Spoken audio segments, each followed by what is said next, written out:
We have some breaking news right now. Level 2 evacuations are in effect for a wildfire burning southwest of Tonasket in Okanogan County. Level 2 means be ready to evacuate at any moment's notice. That fire has now grown to 100 acres, and fire crews are calling it the South Pine Fire, and authorities say air ops have been suspended due to unauthorized aircraft in the area at this time. That fire is growing at a fast pace. It tripled in size in just 30 minutes. And good evening, everyone. I'm Regina on in for Whitney tonight. Welcome, everyone. I'm Mark Hanrahan. Following some more breaking news tonight, a Coeur d'Alene formal now canceled amid concerns from the public. We first brought you this story on Monday. A local group from Spokane was planning prom across the border in Idaho instead of canceling the event in Spokane.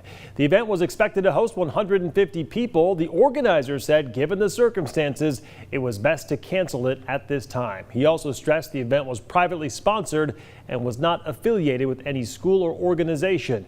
People who have already paid for the event should be receiving refunds, according to them. Well, the uncertainty of what school will look like in the fall has been stressful, no doubt, for families. Well, tonight we are learning more about what school could look like and who gets to return. KREM 2's Tim Pham spoke to parents about the changes. Parents I spoke with say they've been anticipating this information, and even though it's not quite concrete yet, it does give them an idea of how Spokane Public Schools could operate this fall. Many parents can relate. From spring break to summer break, it's been too long out of the classroom and too much time at home. It's definitely been something that's stressing me out. Rachel Petty is a mother of 4 and an essential worker. Juggling work, family, and schoolwork for her kids hasn't been easy. They're all boys. So, boys, especially, 11, 12, in their adolescence, they get very testy, and especially with their parents. It's why when Spokane Public Schools announced plans for in-person classes, Petty was glad to hear her boys would be able to go back.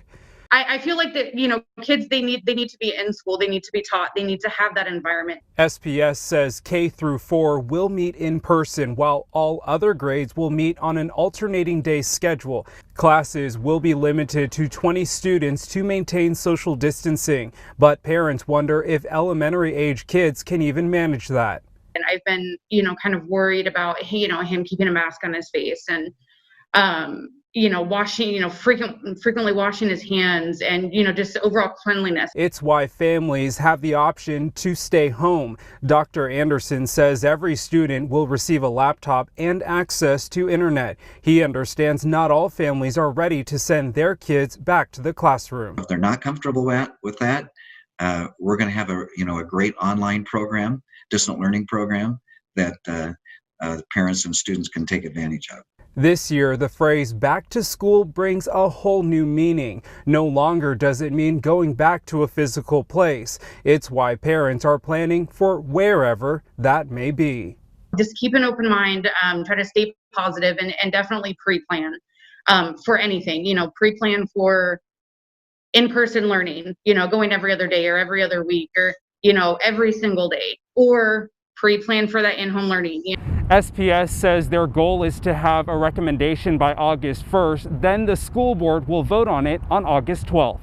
Reporting in Spokane, I'm Tim Pham, KREM 2 News. As Tim just mentioned, school districts are hard at work this summer trying to imagine what the return to classes will look like. In June, the state released guidelines that all Washington schools must follow, including rules about physical distancing. So here's a breakdown of what that means for your child's classroom.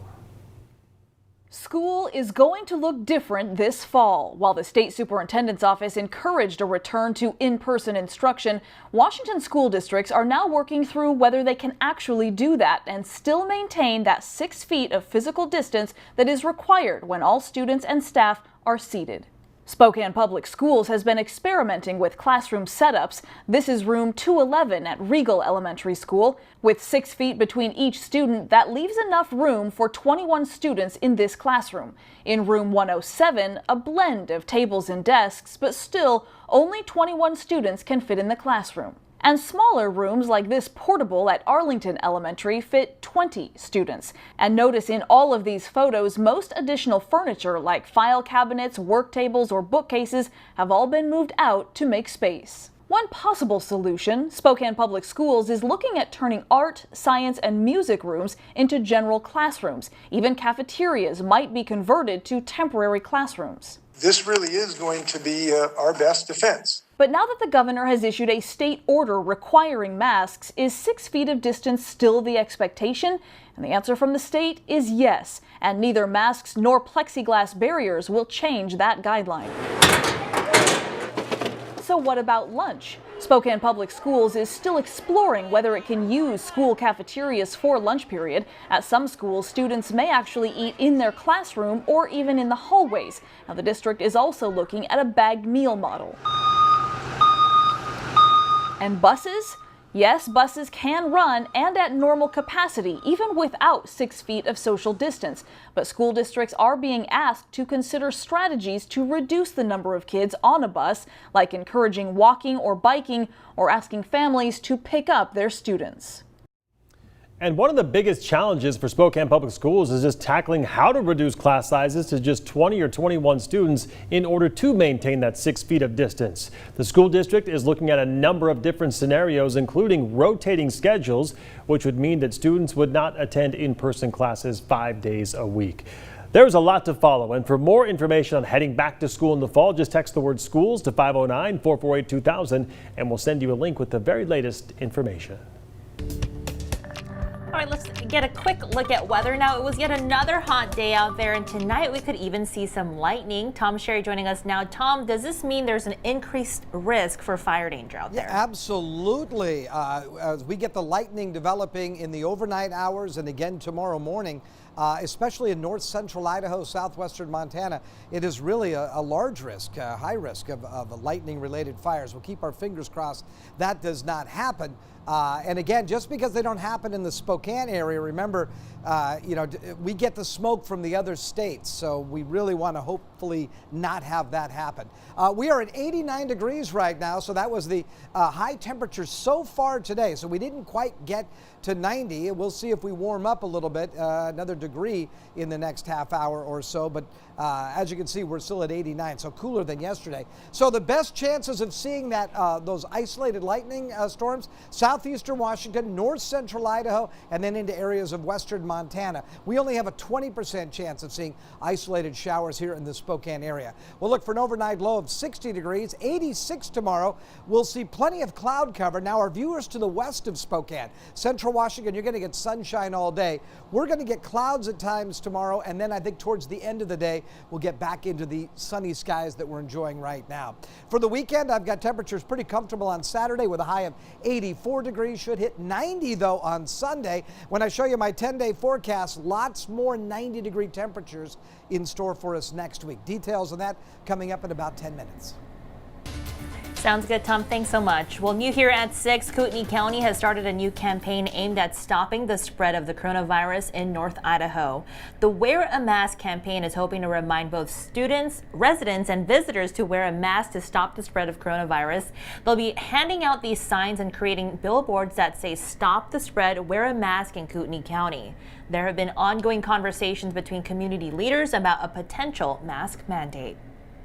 Well, families of those affected by COVID-19 are sharing their stories with us here at KREM. A 25-year-old Mount Spokane alumna died from the virus just yesterday, and her mother chose to share her story with KREM 2's Amanda Rowley today.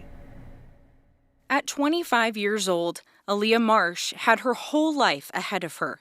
Next summer, she and her fiancé Adam Chavez even had a new chapter awaiting them, a June wedding. They loved each other and enjoyed each other.